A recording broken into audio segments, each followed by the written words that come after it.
लोकसभा निवडणूक 2014च्या अनुषंगाने महाराष्ट्र विकास आघाडीच्या माध्यमातून आम्ही महाराष्ट्रामध्ये जवळपास 15 ते 20 उमेदवार देण्याच्या मानसिकतेमध्ये आहोत।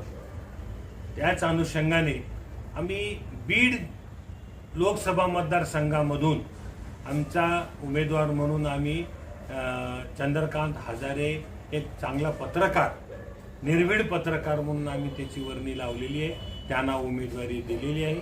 हा उमेदवार आमचा तिथे अतिशय तळमळीने जनतेच्या प्रश्नावर लढणारा उमेदवार म्हणून आम्ही तिथे तो काम करत आहे आणि तो निश्चितपणाने निवडून येईल अशी आम्हाला खात्री आहे। याचं कारण असं आहे, आम्ही पूर्वीपासून काम करत असताना